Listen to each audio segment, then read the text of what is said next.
Helo, noswaith dda, a chroeso cynnes I chi I sesiwn arall o Carlam Cymru. Heno mi fyddwn ni yn canolbwyntio ar iechyd a gofal cymdeithasol, a gofal plant, a hynny ar lefel TGAU, a dyn ni'n falch iawn o allu croesawu Rebecca Lewis yn ôl ato ni heno. Dyn ni'n ddiolchgar iawn I chi unwaith eto am eich gwaith chi, Rebecca Lewis o ysgol gyfun Cwm Rhymni. Felly mi fydd y sesiwn heno yn para tua 3/4 awr. Ac os oes gennych chi unrhyw gwestiwn yn ystod y sesiwn, mae croeso chi i'w hychwanegu nhw i'r adran Q&A, cwestiwn ag atab, a mi fydd y cwestiynau hynny'n cael eu trosglwyddo i'r athrawes. Yn y man, mi fydda I hefyd yn rhoi dolen I holiadur Carlam Cymru yn yr un adran, a mi fyswn ni yn gwerthfawrogi derbyn manylion genoch chi sydd yn gwylio mwyn I ni allu rhannu rhagor o wybodaeth am sesiynau Carlam Cymru'r dyfodol ac unrhyw adnoddau efo chi. Mae modd I chi lenwi yr holiadur hwnnw unrhyw adeg yn ystod y sesiwn heno. Ond am rwan felly, mi wna I drosglwyddo I Rebecca Lewis. Diolch yn fawr iawn I chi. Noswaith dda pawb.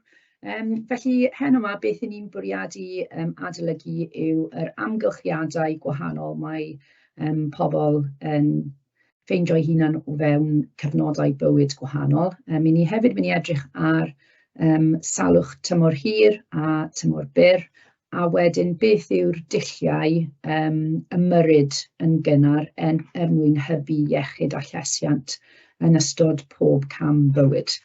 Fel dwedais I yr wythnos diwethaf, mae gwybodaeth ymlaen llaw wedi ei ryddhau ar wefan cybac nawr sydd yn rhoi ffocws I ni am y gwestiynau tariff uwch. Felly os nad ydych chi wedi cael cyfle I cymryd cipolwg o'r gwybodaeth hynny, rydw i'n awgrymu'n gryf I chi I wneud. Okay. So, heno I ni'n mynd I dechrau gyda amgylchiadau. Okay. So, mae yna yn amlwg nifer fawr o amgylchiadau gwahanol gall unigolyn ffeindio eu hunan mewn yn ystod bywyd yn gyffredinol. Mae rhai o'r amgylchiadau yma yn amgylchiadau neu digwyddiadau disgwyliedig. Okay. Hynny yw y pethau I ni'n disgwyl sydd yn mynd I ddigwydd I ni. Ac yn anffodus, mae ganddyn ni hefyd digwyddiadau sy'n gallu bod ychydig mwy annisgwyl. So peth cyntaf mae angen I wneud gyda'r cynnwys yma yw sicrhau eich bod chi yn gallu ateb cwestiwn tariff isel. Okay? So hynny yw, falle cwestiwn jyst gwerth 1 marc, ydych chi yn gallu adnabod digwyddiadau sy'n neullau'n disgwyliedig neu'n annisgwyliedig. Okay? So dyma yw fy rhestr I o ddigwyddiadau disgwyliedig. So, I ni yn disgwyl byw gyda falle partner, priodi neu fod yn rhan o bartneriaeth sifil. I ni'n disgwyl cael plant. I ni'n disgwyl falle enedigaeth brawd neu chwaer. Yn amlwg, I ni'n mynd I fynd trwy glasoed, os I ni'n menyw, y menopause. I ni'n mynd I dechrau gorffen yn y meithrin ysgol coleg prifysgol. Rhywbryd fyddwn ni'n dechrau gweithio gobeithio a fyddwn ni wedyn yn ymddeol a symud tŷ. Okay? So mae nifer fawr o enghreifftiau gen I o ddigwyddiadau disgwyliedig. Chi sy'n gorfod ffeindio eich dull adolygu personol yn ôl cofio y gwybodaeth yma. Okay? Bys fe'n twp iawn I chi falle peidio adolygu y cynnwys disgwyliedig ac annisgwyliedig a colli mas ar marc syml iawn. Okay? Wedyn yn amlwg mae gen I rhestr annisgwyl. So, be fi hefyd yn ceisio cyfleu gyda'r pethau annisgwyl yw dyma'r pethau sydd falle yn eitha trist hefyd. Okay? So, I ni'n mynd I gychwyn gyda marwolaeth o bartner neu gyfaill. Okay? Nawr, bydd rai ohonoch chi'n dweud, wel, dyw hwnna ddim yn annisgwyliedig. Ond be fi'n meddwl am fan hyn falle yw marwolaeth sy'n eitha sydyn a roedd yn annisgwyl yn digwydd. Okay? Dyn ni ddim yn disgwyl yn amlwg colli swydd, dioddef o unrhyw afiechydon neu bod yn rhan o damwain difrifol, anabledd oherwydd posib y damwain difrifol, mynd trwy ysgariad neu symud I ofal preswyl. Okay? So dyma'r rhestr mae yn amlwg cybac yn cyhoeddi a chi sydd yn gorfod mynd wrth I wedyn I adnabod rheina. So y cam nesaf i'r digwyddiadau bywyd yw nid jyst adnabod beth sy'n disgwyliedig ac annisgwyliedig, ond wedyn yr effeithiau o ganlyniad i dioddef o'r un o'r digwyddiadau yma. Okay? So o bosib mae yr effeithiau yn gallu fod yn gadarnhaol, positif, okay, neu yn negyddol. So mae gen i gwestiwn nawr ar y sgrin sydd yn canolbwyntio ar ysgariad. So yn syth dyle bod chi'n gwneud cysylltiad gyda ysgariad fel digwyddiad bywyd annisgwyl. Okay. A mae Bari'n 42 oed yn ddiweddar, gwahanodd oddi wrth ei wraig a byddant yn cael ysgariad. Mae ganddynt 2 o blant 6 a 9 oed. Trafodwch yr effeithiau deallusol, emosiynol a chymdeithasol y gallai ysgariad Bari ei cael ar ei ddatblygiad. Okay. So yn amlwg yn y cwestiwn yma nawr, chi sy'n gorfod adnabod a deall y cwestiwn, okay, mae ond yn gofyn i chi sôn am y deallusol, emosiynol a chymdeithasol, a mae e'n sôn am yr effeithiau. Nawr, yn yr sefyllfa yma, o bosib, gall yr effeithiau yma i fod yn effeithiau cadarnhaol, so pethau falle sy'n fyddiol, beneficial i Bari, okay? Neu yn amlwg gall yr effeithiau yma i fod yn negyddol.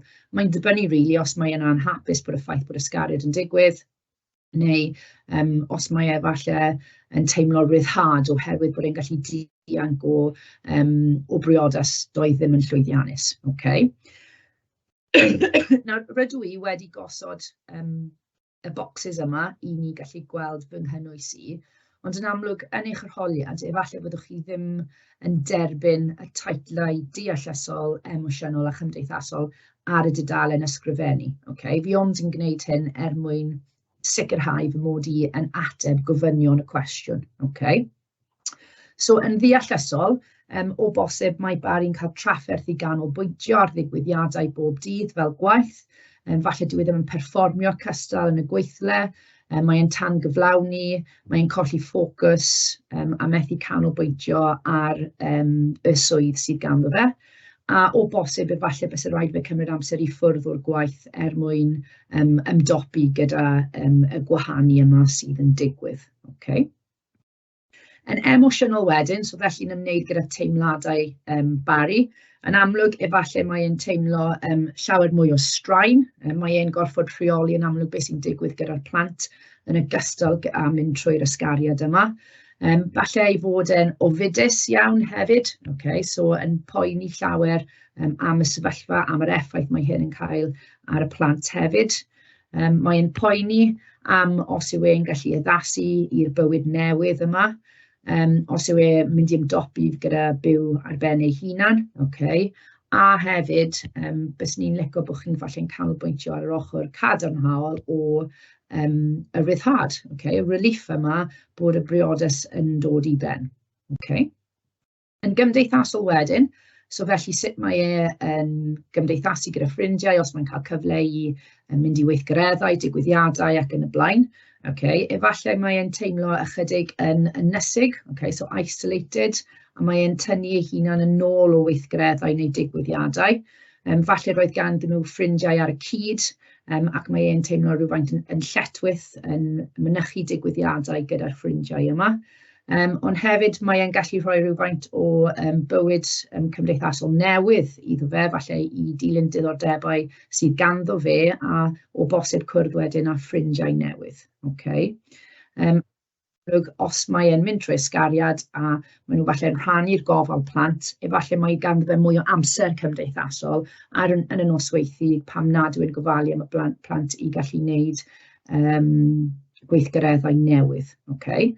Mae'r cwestiwn nesaf sydd gen i hefyd yn ymwneud gyda ddigwyddiad bywyd annisgwyliedig. Okay, so, i ni'n mynd trwy profedigaeth oherwydd yn amlwg colled yn y teulu. So mae Gwen yn 74 oed, yn ddiweddar collodd ei gŵr a roedd wedi bod gyda ers 50 mlynedd. Trafodwch yr effeithiau corfforol, emosiynol a chymdeithasol ar ddatblygiad y gallai Gwen ei wynebu ar ôl colli ei gŵr. Okay. So, Yn yr achos yma eto, fi'n mynd i dorri hwn lawr i'r 3 rhan. Cofiwch na fydd rhain gyda chi, so eich dealltwriaeth chi o'r cwestiwn yw i sicrhau bod chi'n trafod yr effeithiau sydd yn cael eu gwestiynu yn glir. So, o bosib falle yn gorfforol, mae Gwen yn ffeindio fe'n anodd i gysgu. Dyw hi ddim yn bwyta cymaint oherwydd falle dyw hi ddim yn teimlo fel bwyta neu bod hi ddim ar egni i ymdrechu i greu pryd o fwyd i'w hunan. Mae hi yn dioddef o falle llai o egni hefyd, a hefyd mae ganddi hi system immunedd sydd yn wanach o ganlyniad i beidio bwyta diet cytbwys. Mae yna cwbl o mwy o bethau gallwch chi ychwanegu fan hyn, efallai bod hi'n colli pwysau, efallai bod hi yn fwy gysglyd, yn fwy falle eisteddog, sedentary, oherwydd dyw hi ddim mor actif gyda yn amlwg y gŵr mae hi wedi colli. Yn emosiynol wedyn, so teimladau.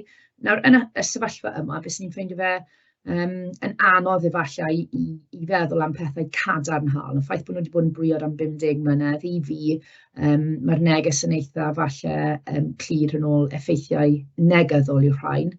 Yn amlwg mae hi'n profi llawer o dristwch, galar, unigrwydd a dicter, anger. A mae hwn yn amlwg yn gallu achosi deimladau o iselder yn hir dymor.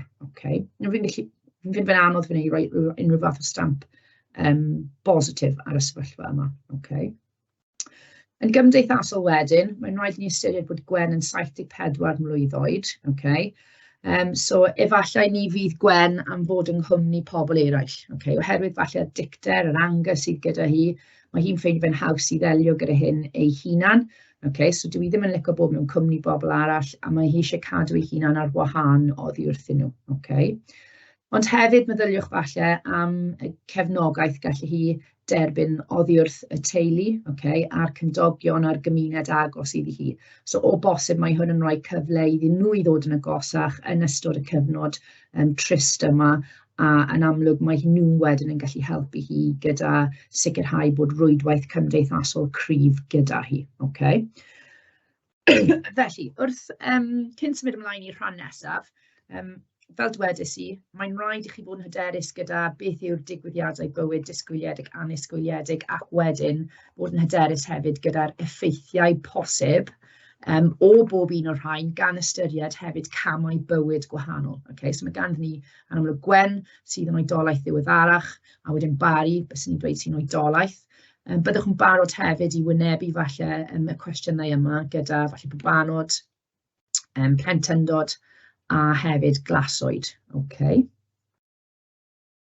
So, y rhan nesaf heno yw cyflyrau gwahanol. Mae pobl yn gallu dioddef o, so conditions gwahanol.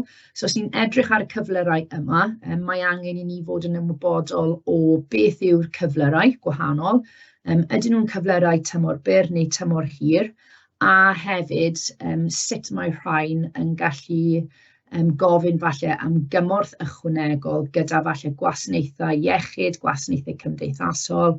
Felly mae'r gwasanaethau a'r salwch neu'r cyflyrau yn gysylltiedig. So'r peth cyntaf i fi mynd i wneud heno nawr yw jyst dangos cwestiwn yr holiad ar y cyflyrau. Dydw i ddim eisiau chi i ateb y cwestiwn yma nawr. Y bwriad yw i chi mynd i gweld ychydig o slides gyda fi magu hyder yn y testyn ac wedyn i ni mynd i ail ymweld gyda'r cwestiwn yma. So mae gan David cyflwr tymor hir, nodwch un cyflwr tymor hir a allai fod gan David. So dyma be fi'n sôn am yn ôl cwestiwn tariff isel, y low tariff mark, so dim ond un marc yw e, ond os i chi methu adnabod un cyflwr tymor hir, a mae hwn yn digwydd falle rhyw 5 neu 6 gwaith yn ystod eich papur arholiad, i chi mynd i daflu 5 neu 6 marc i ffwrdd. So mae'n rili hollbwysig i chi cael gafal ar y cwestiynau bach yma, mwyn sicrhau yn amlwg y marc gorau ar ddiwedd y papur. A wedyn, i ychwanegu wedyn at eich dealltwriaeth o gyflyrau tymor hir, mae nawr yn gofyn i chi drafod yr effeithiau posibl y cyflwr tymor hir hwn ar ddatblygu'r llesiant David. Okay? Nawr fi'n teimlo bod y cwestiwn yma'n nais. Chi sy'n dewis y cyflwr, ond wedyn mae'n rhaid i chi fod yn hyderus i gallu trafod sut mae'r cyflwr yma yn effeithio ar David. Okay? So, mwyn helpu chi gyda y cyflyrau, neu'r salwch tymor byr a tymor hir, rydw i wedi creu rhyw fath o god mwyn gwneud neu hwyluso ar y broses yma, ond yn amlwg eich cyfrifoldeb chi wedyn yn ôl eich dulliau adolygu yw i gofio beth yw'r salwch sy'n gysylltiedig gyda bob lythyren. So yn yr achos yma mae ganddyn ni G ar gyfer gwenwyn bwyd, so food poisoning, B wedyn ar gyfer brechu, B arall ar gyfer breth y ieir, P ar gyfer peswch ac anwyd, Y ar gyfer y frech goch, a wedyn T ar gyfer twymyn. Chi sy'n gorfod cofio hynny, a fel wedys i, mae'r un peth yn wir gyda'r salwch tymor hir, lle mae gen i cod o G, A, 4 ec a D. Mae'r rhain yn sefyll am gordewdra, arthritis, cancer, clefyd Crohn's, clefyd galon, clefyd y siwgr a dementia. Nawr, o bosib, gallwch chi wedyn adolygu falle 2 cyflwr tymor byr, 2 cyflwr tymor hir yn fwy trwyadl, mwyn i chi gallu ateb cwestiwn fel David. Mae ganddyn ni hefyd rai gyflyrau fan hyn sy'n ataladwy, so preventable. Fy nghodi ar gyfer hyn yw 2. So os ydw i'n dilyn diet gwael, mae'n bosib i fi ddioddef o ordewdra clefyd y siwgr math 2, neu gallwch chi weud rydw i'n gallu atal rheina os ydw i'n bwyta diet da. Anweithgarwch wedyn, inactivity, mae hwn yn amlwg yn gallu arwain at ordewdra, stroke a clefyd galon, felly rydw i'n gallu atal rhain o beidio fod yn eisteddog sedentary. I dot wedyn yw os ydw i'n cael fy immuneiddio, rydw i'n cael fy amddiffyn o glyfydau a heintiau fel falle diphtheria, tetanus a polio. So eto, mae'n rhaid i fi gwneud y dewisiadau bywyd cywir fel hyn mwyn sicrhau fy mod i'n ddiogel a ddim yn dioddef o unrhyw broblemau. So os ydyn ni'n mynd nôl at cwestiwn arholiad David, lle mae'n gofyn i chi i nodi un cyflwr tymor byr gall fod gan David. Yn y sefyllfa yma, rydw i yn mynd i ateb gyda gordewdra. So mae hwn yn gyflwr, gobeithio eich bod chi wedi dewis fel ateb oherwydd i chi'n hyderus nawr gyda'r cwestiwn nesaf sy'n gwerth 4 marc. I chi'n rhoi rhywfaint o drafferth i'ch hunan os ych chi'n enwi cyflwr fan hyn, a dydych chi ddim yn hyderus gyda'r cwestiwn nesaf. Peidiwch gwneud hynny, newch yn siŵr bod eich dewisiadau chi yn gall trwy gydol y cwestiwn. So ydyn ni'n gallu ystyried falle anhawsterau porfforol yn yr achos yma. So gallwn ni weid falle fy mod i'n cael problemau gyda fy symudedd, mobility. Oherwydd y pwysau ychwanegol rydw i'n cario, efallai rydw i yn cael problemau enghraifft trwy gwneud gweithgareddau dyddiol fel gwisgo, fel cerdded, falle hefyd rydw i'n gosod mwy o straen ar fy organau, y galon, a'r ysgyfaint yn amlwg yn trosglwyddo ocsigen o amgylch y corff. Meddyliwch hefyd am y straen ar fy nghymalau, joints, a esgyrn, a rydw i falle am mwy o siawns o ddioddef o broblemau sgerbydol, skeletal problems. Yn ddeallusol, o bosib, mae'n dibynnu yn amlwg ar oedran David, ond mae hwn yn effeithio ar fy patrwm gwaith neu ysgol, addysg, gallwch chi weid, oherwydd yn amlwg, mae gen i'r problemau symudedd yma, methu cerdded yn bell allan o wynt, pen ysgafn ac yn y blaen. Yn emosiynol wedyn, efallai rydw i'n teimlo yn drist, yn isel, yn grac, rhwystredig, hunan ddelwedd isel, hunan barch isel ac yn y blaen. A falle yn gymdeithasol, oherwydd y problemau symudedd sydd gen i, dydw i ddim yn gallu mynychu pob ddigwyddiad. Okay? So mae'n rhaid i fi falle i fod ychydig yn ddywysol gyda ble rydw i'n mynd a beth rydw i'n gwneud. So gallwch chi weid fan hyn rydw i'n colli allan gyda gweithgareddau mae fy ffrindiau'n wneud. Rydw i falle'n fwy ynysig, isolated, oherwydd y dewisiadau sydd gen i. Okay? Fel arfer, mae pobl yn gallu ateb cwestiwn fel hyn yn eitha llwyddiannus ac yn hyderus, oherwydd maen nhw falle wedi edrych ar y cam nesaf o'r cwestiwn. A fel wedys i, peidiwch neidio mewn i'r ateb cyntaf sy'n dod i'ch meddwl ac wedyn yn rhoi rhywfaint o broblem i'ch hunan oherwydd chi'n ansicr gyda'r cynnwys 4 marc yna. Okay. Reit, rhan nesaf heno, ni'n mynd i edrych ar ffyrdd o hybu a chefnogi twf datblygiad a llesiant. Nawr, yn y gwybodaeth ymlaen llaw cafodd ei ryddhau yr wythnos diwethaf, mae y mwyafrif o rhain yn codi. Okay? Mae e'n cymryd eitha tipyn o amser hefyd i ganolbwyntio ar bob agwedd. Mae yna cryn dipyn o wybodaeth fan hyn, felly mae angen sicrhau eich bod chi'n rhoi digon o amser i'ch hunan i gallu gweithio trwy pob un o'r pethau yma. Heno, rydw i'n gobeithio gallu cyflwyno i chi rhaglenni sgrinio, gwasanaethau a canllawiau y Llywodraeth, ond fel dwedais i, mae yna mwy o gynnwys na beth rydw i'n mynd i gyflwyno heno yn i chi. Okay? So rhaglenni sgrinio, screening programmes yn Saesneg, dim byd i ymwneud gyda'r teledu, okay? A pobl yn eistedd o flaen sgrin ac yn gwylio rhaglenni gwahanol. Na i sôn mwy am hynny mewn ychydig o funudau.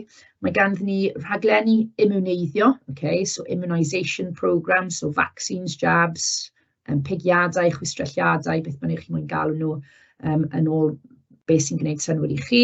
Yn amlwg mae ganddyn ni nifer fawr o wasanaethau sy'n bodoli sy'n gallu helpu hybu a chefnogi ein twf a datblygiad. Mae ganddyn ni canllawiau guidelines sy'n dod o'r Llywodraeth, mentrau initiatif sy'n dod o'r Llywodraeth a wedyn cymorth yn amlwg yn y gymuned. So fi'n gobeithio cyffwrdd â rhai o'r rhain heno, ond nid pob un. Okay?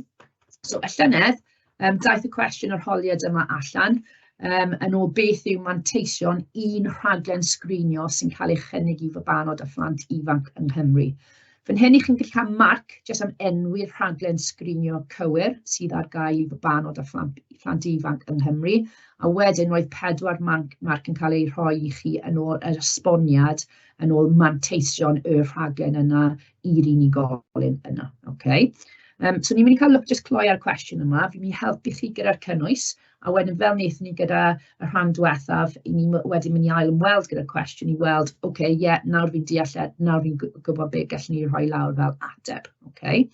So, rhaglen sgrinio, i reina ohonoch chi falle sydd wedi cyrraedd y pwynt yma eto ar y cwrs gyda chythrawon yn y dosbarth, mae rhaglen sgrinio yn ymwneud gyda sgrinio neu falle edrych ar iechyd unigolion sy'n ymddangos yn iach. Okay? So, gallwn ni fel menyw falle 60 oed mynychu rhaglen sgrinio mwyn i fi jyst gwirio bod popeth yn iachus. Dyna'r gobaith, okay? Bod chi'n mynd na bod eich falle scans, eich mammograms yn hollol normal a chi'n cael canlyniadau ffafriol. Okay? Ond hefyd mae yna pwrpas iddyn nhw i adnabod, dim anabod, i'n adnabod namau. Okay? So, falle dydw i ddim yn teimlo'n dos neu'n afiachus neu bod gen i clefyd, ond mae gen i nam sydd ddim yn amlwg yn weledol i fy hunan. Okay? So, pwrpas rhain yw i adnabod y namau. O bosib wedyn gwneud diagnosis sy'n digon cynnar i gallu trin y sefyllfa. Okay? So, o'r diagnosis yma, y bwriad yw i gallu ymyrryd yn gynnar, trin rheoli beth bynnag yw'r broblem neu beth bynnag sy'n dod i'r amlwg yn y rhaglen sgrinio a gwella'r ffordd o fyw. Okay? Nawr, mae hwn yn holl bwysig oherwydd mae nifer fawr o bobl yn mynychu sesiynau neu rhaglenni sgrinio a doedden nhw ddim yn ymwybodol bod unrhyw beth yn bod gyda nhw. Okay? So mae yn amlwg llawer o arian yn cael ei wario ar y rhaglenni yma oherwydd maen nhw'n fyddiol iawn i gallu trin rheoli sefyllfa na falle bysau'n bosib gweld os nad oedd y rhaglen yn bodoli. Okay? Nawr, yng Nghymru, mae yna 5 rhaglen sgrinio. Mae'n dibynnu ar eich rhyw a hefyd eich oedran yn o pryd ych chi'n mynychu y rhaglenni yma. Okay? Ac yn amlwg fel disgybl yn yr ysgol, ni fyddwch chi wedi mynychu unrhyw rhaglen sgrinio ar gyfer oedolyn eto. Okay? A bysai'r mwyafrif ohonyn nhw sydd wedi digwydd i chi fel plentyn, siŵr o fod wedi digwydd i chi cyn bod chi hyd yn oed yn ymwybodol ei fod nhw wedi digwydd. Okay? So gyda'r oedolion, mae fy nosbarthiadau i yn yr ysgol yn cofio rhain trwy cod syml eto, so A, B, D, E, C. So mae'r un gyntaf yn sefyll am aneurysm yr aorta, so y bwriad y rhaglen yma yw i sgrinio y pibell waed yr aorta i weld os yw'r waliau yn denau. Mewn dynion dros 65 oed, mae hwn yn dod yn fwy problematic, felly nhw sy'n cael ei sgrinio. Mae'n uwchseunydd o'r pibell eu hunan, maen nhw'n gallu edrych ar waliau.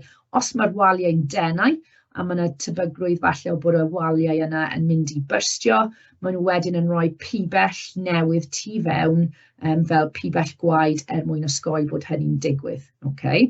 So yn yr achos yma, bwriad yw i ni adnabod beth mae falle cyflwr y waliau fel, gwneud diagnosis, ymyrryd yn gynnar, trin y sefyllfa, gwella ffordd o fyw y person, a maen nhw wedyn yn parhau i byw bywyd weddol normal am gweddill eu bywydau. Okay? Yn yr un achos, mae gyda ni rhaglen sgrinio bron menywod i sicrhau nad oes canser yn y fron. Okay? So chi'n edrych wedyn ar pwrpas y rhaglenni sgrinio sydd uwch ben, y bocs o'r enghreifftiau, yr un peth yw e. Okay? So adnabod os oes gyda menyw cancer ar y fron, gwneud diagnosis, ymyrryd yn digon cynnar, trin rheoli'r sefyllfa, gwella ffordd o fyw. Okay? Na mae rai achosion ydyn ni'n rhy hwyr.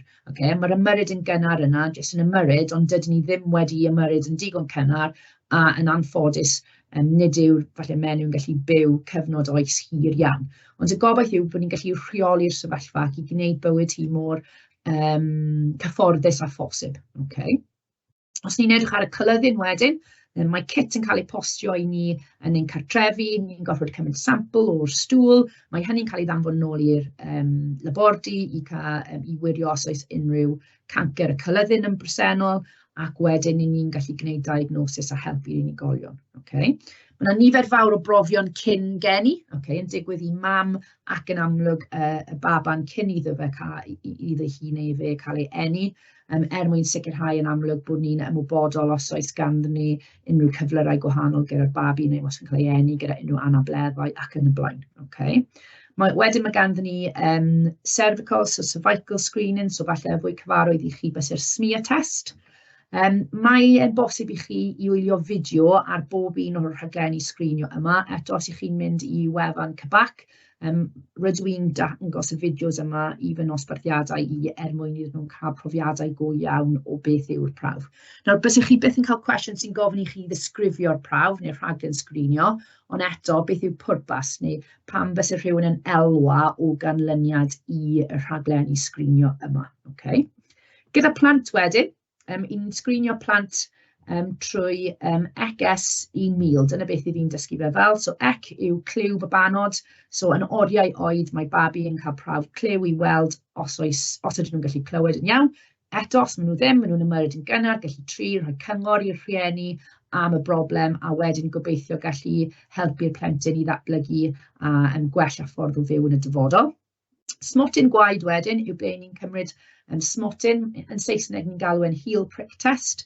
Okay, cymryd smotyn bach o waed, gosod y gwaed yna darn o bapur wedyn, neu carden sy'n cael ei bostio i'r labordy, ac mae nhw wedyn yn profi i weld os oes gan y babi unrhyw cyflyrau gwaed. Okay.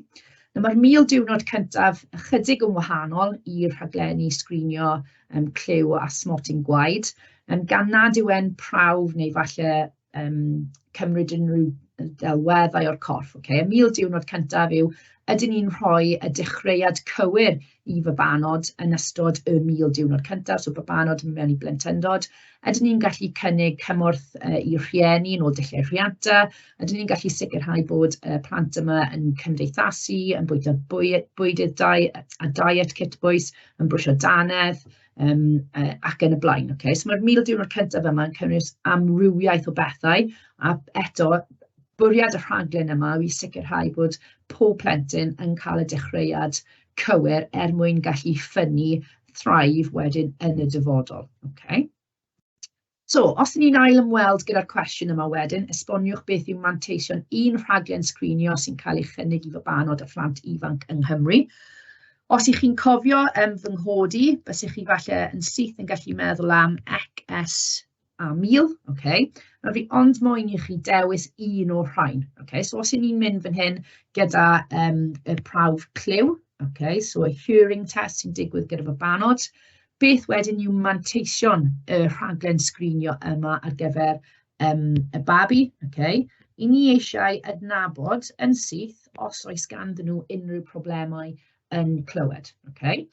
Yn amlwg, os oes problemau cliw gyda nhw, a dydyn nhw ddim yn clywed yn glir, nid o reidrwydd ar ôl y prawf cyntaf, mae yna sawl prawf yn mynd i cael ei gynnig i'r babi, ond os ni wedyn yn meddwl, right, maen nhw wedi cael cyfle nawr i ymateb i sawl prawf, mae'r canlyniadau ddim yn ffafriol, okay? Beth i ni eisiau yn syth wedyn yw i ni gallu ymyrryd, okay, yn digon cynnar a rhoi y cefnogaeth, okay, i'r teulu, neu'r cyngor i'r teulu, a sicrhau yn y sefyllfa yma bod y babi yn gallu gwisgo falle teclyn cliw mor fuan a sy'n bosib, a hefyd ein bod nhw yn gallu cael unrhyw triniaeth. So yn yr achos yma, falle ni'n gallu trin y broblem, okay, trwy falle drops enghraifft, os mae rhywbeth yn sownd yn y clust, falle bod yna dal hylif sydd yn y clust, falle bod ganddyn nhw haint. So, dwi ddim yn meddwl reidrwydd dyw'r babi ddim yn gallu clywed yn hir dymor. Okay? A beth ni eisiau wedyn yw bod y plentyn yma yn cael cyfle, neu babi yma yn cael cyfle i ddatblygu'n gywir. So, oes rhaid ni addasu falle sut ni'n cyfarthrebu gyda'r babi yma. Ydyn ni'n gallu falle ystyried dulliau gwahanol o gyfarthrebu mwyn hwyluso ar y broses. So, falle ni'n defnyddio mwy o symbolau, arwyddion ac yn y blaen sy'n weledol, sy'n ddim wedyn yn cyfyngu ar gallu'r plentyn yma i ddatblygu dros y flynyddoedd. Okay? A'r gobaith yw i ni'n rhoi y cyfle gorau iddyn nhw i gallu ffynnu bod ganddyn nhw nifer fawr o broblemau. Okay? So, does dim ots gyda fi eto pa un o'r rhain bysych chi wedi dewis, ond awgrym cryf iawn yw peidiwch yn neidio mewn i'r ateb cyntaf sy'n dod i chi. Ydych chi'n hyderus gyda y 4 marc sy'n dilyn yn hytrach na jyst ennill 1 marc o enwi y rhaglen sgrinio. Nawr, cododd y cwestiwn yma llynedd. Bys ni'n surprised iawn os yw cybac yn gofyn cwestiwn am fabanod a phlant ifanc eleni. Okay? Teimlad sydd gen i am bynnag rheswm yw maen nhw'n mynd i gofyn y cwestiwn yma, ond yn syliedig gyda'r oedolion. Okay? Os felly, okay, gyda'r oedolion, beth mae'n rhaid i chi gofio yw'r cod ABECS, a cofio yn amlwg beth mae bob un o'r llythrennau yna yn sefyll am profion sy'n cael ei gynnig i oedolion yng Nghymru. Okay. Okay, yn symud ymlaen te i'r cwestiwn arholiad nesaf sy'n syliedig ar ganllawiau'r mentrau. Okay, so canllawiau'r mentrau yw government guidelines. So mae Eli a'i ffrindiau'n astudio ar gyfer arholiadau safon uwch. Fel y rhan fwyaf o bobl ifanc sydd yr un oed â nhw, maen nhw'n mwynhau mynd allan gyda ffrindiau a chymdeithasu mewn partion. Mae canllawiau'r llywodraeth wedi llunio i hybu iechyd a llesiant unigolion. Nodwch un maes iechyd a llesiant lle byddai canllawiau'r llywodraeth yn gallu cefnogi Eli a'i ffrindiau i cael bywyd cymdeithasol diogel. Okay? So, un maes mae'n rhaid i chi nodi fan hyn. Okay? Ond fel y cwestiwn diwethaf, byddwch yn ofalus gyda beth i chi'n nodi fel maes iechyd, oherwydd mae y 4 marc yn syliedig ar beth i chi'n ateb fel A1. Okay? So, esboniwch wedyn sut byddai iechyd a llesiant Eli a'i ffrindiau yn gallu elwa o ganllawiau llywodraeth yn y maes iechyd rydych chi wedi nodi uchod. Okay? So, dim pwynt bod chi'n neidio mewn a wedyn dyfaru. Okay, cymerwch eiliad i feddwl am, okay, ydw i'n hapus i ateb y maes iechyd yma oherwydd mae gen i digon o gynnwys ar gyfer yr esboniad. Nawr, o bosib, chi'n edrych ar hyn meddwl, dim syniad gen i. fi ddim wedi edrych ar canllawiau'r Llywodraeth eto. Digon teg, dim ond yn ddiweddar iawn mae fy nosbarthiadau i wedi dechrau edrych ar rhain hefyd. So y gobaith yw nawr mae'r sleid nesaf yn mynd i helpu chi. So gyda canllawiau'r Llywodraeth, mae'r Llywodraeth yn rhoi canllawiau i ni ar sut i fwyta'n iach. Nawr mae hyn yn digwydd trwy'r canllaw bwyta'n dda, yn Saesneg Eat Well Plate, a'r bwriad yw i chi gallu gweld sut mae plat o fwyd yn edrych os ych chi'n bwyta'n iachus. Nhw'n rhannu'r plat yn ôl ffrwythau ein llysiau bara, cig, pysgod a cynnwys llaeth, dairy products, ac wedyn ni yn gallu cynllunio bwydydd iachus o ganlyniad i'r canllaw yma. Mae e'n hefyd yn cynghori i ni yn ôl faint o halen dylen ni fwyta a hefyd yfed 6 i 8 gwydren o ddŵr. Okay? So, os chi ddim yn gwybod y pethau yma'n barod, mae yna digon o wybodaeth mas yna ar y Eat Well Plate, canllaw bwyta'n dda, chi sy'n gorfod mynd i ffwrdd ac yn amlwg wedyn dod yn hyderus gyda'r cynnwys. Mae yna ganllawiau hefyd yn ôl clyfydau rhywiol a sut i osgoi clyfydau rhywiol. Mae'r gwefan Frisky Wales yn gwefan arbennig o dda mwyn i bobl ifanc i fod yn hyderus gyda y dulliau atal genhedlu mwyaf diogel, a hefyd falle beth yw'r afiechydon neu'r clyfydau rhywiol sy'n bodoli a beth i wneud yn ôl y symptomau a'r cymorth sydd ar gael os ydych chi'n dioddef o glefyd rhywiol. Okay? Yn amlwg, mae alcohol wedyn yn rhywbeth ble mae'r Llywodraeth yn gosod canllawiau i ni. So yn amlwg y canllaw gyntaf yw i beidio yfed cyn 18 oed, ac wedyn os y'n 18 oed a throsodd, ein bod ni'n yfed yn gall, bod ni ddim yn cadw'r diodydd yma yfed popeth ar y penwythnos fel rhyw fath o binge drinking, a bod ni'n cadw at terfynau o unedau yn dibynnu ar ein rhyw. 14 uned yw beth maen nhw'n awgrymu yn gyffredinol. Okay. Wedyn mae gyda ni sylweddau, substances. Okay, so bwriad gyda sylweddau yw dydyn ni ddim yn cymryd sylweddau, ond beth yw'r effeithiau byr a hir dymor os ydyn ni mwyn codi ymwybyddiaeth o unigolion. Okay. A dan 24/7 yw'r gwybodaeth yn ôl y canllawiau mwyaf ddiweddar mae'r Llywodraeth yn rhoi i ni. Okay. A wedyn yr un olaf yw cam ddefnyddio ysmygu. Okay, so mae gwefan ar gael o'r enw helpa fi stopio, a wedyn sut ydw i'n gallu dod i ben gyda ysmygu yn gyffredinol. Okay. Nawr, gan ystyried y gwybodaeth yma, okay, wrth edrych nôl ar y cwestiwn gyda Eli felly, okay, gyda eich maes, iechyd a llesiant, gan ystyried ei fod hi yn 17-18 mlwydd oed, yn astudio aroliadau safon uwch, mae hi'n mynd allan i gymdeithasu gyda ffrindiau mewn partïon. Okay? So, mae e'n bosib fan hyn i chi sôn am y canllaw bwyta'n dda trwy diet, cos falle mae hwn yn rhywbeth mae chi'n gwneud yn aml, prydiau o fwyd, yng nghartrefi pobl, ffrindiau, falle mynd i dau bwyta gwahanol ac yn y blaen. Yn amlwg, gallwch chi sôn am alcohol, okay? Gallwch chi sôn am eich sylweddau, substances, a hefyd gallwch chi sôn am eich STIs a ysmygu. Okay? Fi ddim yn colli mas ydw i. Nac ydw, okay. Nawr, mae lan i chi. Chi'n mynd i ennill marc am bod bynnag un o'r rheina i chi'n dewis, okay.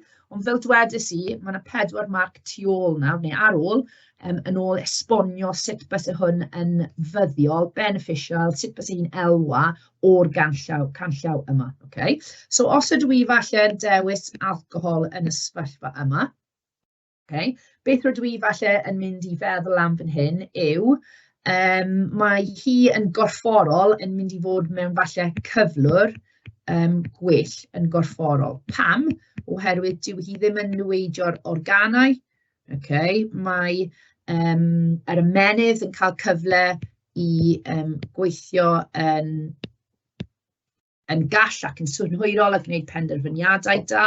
Dyw hi ddim yn rhoi straen ychwanegol ar y galon, okay, na chwaith yn gwenwyn o'r gwaed, Okay? Mae'r afu yn mynd i fod yn llawer iachus. So mae'r cyflwr corfforol gwell mynd i fod gyda eli o ganlyniad i beidio yfed gormod, okay? Os yw i yn amlwg yn 18 oed. Okay?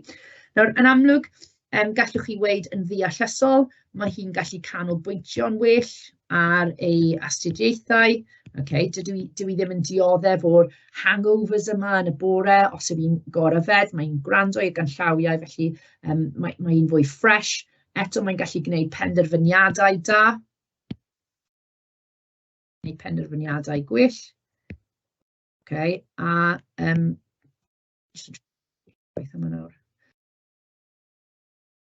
yn amlwg, pan mae hi'n mynychu falle'r ysgol neu coleg, fe bynnag mae'n astudio, mae ffocws hi'n glir ar y gwaith sydd ganddi hi i wneud. Okay?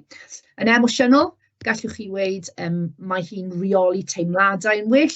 Okay? So, dyw hi ddim yn y cyflwr yma lle mae hi'n arbennig o drist, yn dangos dicter, rhwystredigaeth, falle'n upset oherwydd bod hi wedi meddwi. Okay? So mae gan hi gwell reolaeth dros teimladau, mae hi'n teimlo yn hapus iawn. Okay? Mae hi'n teimlo balchder oherwydd mae'n mwynhau, mynd allan gyda'i ffrindiau, ond dwi ddim yn teimlo bod hi'n ddibynnol ar alcohol i gorfod mwynhau. Okay? Ac wedyn yn gymdeithasol gallwch chi weid, mae'n ffurfio cylch o ffrindiau llwyddiannus. Okay? Mae'n dod ymlaen gyda'r pobl yma. Okay? Mae'n rhoi cyfle i hunan i ddod i gwrdd â ffrindiau newydd. Okay? A gallwch chi weid, mae'n eitha hapus gyda mwynhau cwmni pobl dwi ddim yn gyfarwydd gyda a cymysgu gyda pobl mewn amrywiaeth o'r sefyllfaoedd. Okay?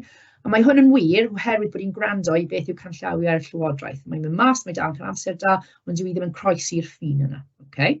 So beth bynnag yw'r canllawiau, eto jyst newch yn siŵr bod gyda chi digon o gynnwys fyna mwyn helpu gyda y 4 marc. Fi'n credu y darn cyntaf i'r cwestiwn yma yw ydych chi'n gallu cofio y canllawiau gwahanol. Os ych chi'n gallu wedyn, yn amlwg mae'n digon rwydd i gallu gysylltu canllaw synhwyrol i sefyllfa eli. Okay. Okidoki. Fi jyst mynd i sgipo'r tudalen yma nawr a mynd i rhaglenni imwneiddio. So, rhaglenni imwneiddio yw pigiadau, chwistrelliadau, brechiadau, jabs, vaccines, beth bynnag chi'n galw nhw. Okay. So dyma ble mae unigolion yn dewis derbyn pigiad, okay, vaccine, gyda'r gobaith o diogelu ac amddiffyn eich hunan. Okay. So mae llawer o enghreifftiau gen i o rhaglenni imwneiddio a imwneiddio sy'n digwydd yn ystod eich bywyd. So, ers i chi cael ei eni, reit hyd i chi fod yn oedolaeth ddiweddarach pam i chi'n cael pigiad ar gyfer shingles. Okay? So, mae'r enghreifftiau sydd gen i fan hyn yn HPV. So, yn yr ysgol yr wythnos hon, mae merched blwyddyn 8 a 9 yn derbyn pigiadau HPV mwyn lleihau'r siawns o dioddef o canser groth. Okay? Yn amlwg tetanus mwyn ymladd unrhyw heintiau, a wedyn meningococcal ar gyfer osgoi meningitis. Nawr, nid mhob achos ydy'r pigiadau yma yn rhoi 100% sicrwydd i ni o beidio dioddef o y haint neu'r afiechyd, ond yn amlwg y bwriad yw i geisio amddiffyn. Okay? Nawr, mae pob unigolyn sy'n byw ym Mhrydain yn digon ffodus i gallu cael ei imwneiddio dros amserlen neu rhaglen imwneiddio. Okay? So, ystyr hyn wedyn yw ble mae pobl yn derbyn imwneiddiadau ar adegau gwahanol yn ystod y bywyd. Ac mae falle eich rhieni wedi gwneud penderfyniad i chi pan roeddech chi'n faban, plentyn, mwyn mynychu yn amlwg eich swyddfa meddygol mwyn derbyn y pigiadau yma. Okay? Un o'r enghreifftiau falle da yw pigiad ffliw neu chwistrell ffliw. Okay? Ac yn amlwg mae llawer o'r imwneiddio yma'n gallu digwydd o fewn ysgolion, os maen nhw'n oed ysgol cynradd, uwchradd, a mae'n ffordd cyflym iawn o'r NHS i gallu sicrhau mae pawb yn ddiogel. Ac yn amlwg mae ganddyn ni enghraifft gwych mwy ddiweddar o Covid. Okay?